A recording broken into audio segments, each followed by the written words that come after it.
Just don't know. That's what we're finding out today. I want to bring in Congressman Randy Forbes from Virginia, a Republican. And Congressman Forbes, the death of U.S. Ambassador Chris Stevens, it is a tragedy for his family. It is a tragedy in the diplomatic community, but it is a major moment in U.S. foreign policy right now. What do you think this signifies this morning? Well, John, there's no question that this is a tragic situation. Our hearts go out to the families involved here. But, you know, on 9/11, when that tragedy hit the United States, I was the newest elected member of Congress, and I remember we got through that for two reasons. The first thing is that we tried to calm the nation down, which I think is always important for us to do. So we're making decisions that are reasonable and rational and not emotional. But the second thing is then to analyze our policies and see which ones do we need to continue and which ones do we need to change. I think we need to do the same thing in this situation. We need to take a time to pause, get all the facts, and then we have to examine our policies and look at them and see if there's anything different we need to be doing. What do we need to change then? Finish that statement for me then, sir.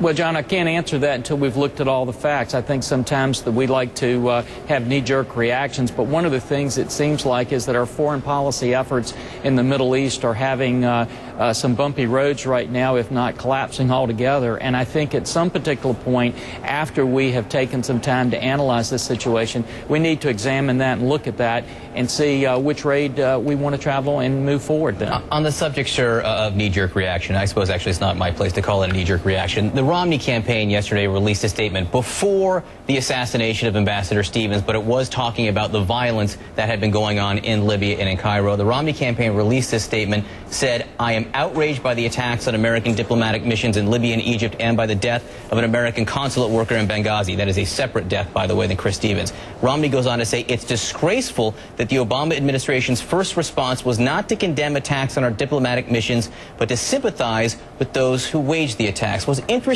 about this statement, Congressman Forbes, is this statement came out before there was any violence. Mitt Romney is calling out the Obama team for not condemning the violence before the violence ever happened. You're a supporter of Mitt Romney. Do you support that statement? Well, John, I think one of the things that you're not suggesting is that Mitt Romney could somehow see into the future and predict this. I think what Mitt Romney was doing is to recognizing that, you know, this is an administration whose foreign policy certainly is collapsing in many parts around the world, whether it's in Europe where we pulled out our missile defense systems only to get the Russians to spend more money on military instead of less. When you look at what's happening in Egypt and Libya at this particular point in time, I think what amazes me, though, is the situation at some particular point in time, there's got to be some accountability on this administration, and to simply attack the Romney campaign for a single statement but not examine the foreign policy flaws that this administration has had doesn't seem correct for me to do.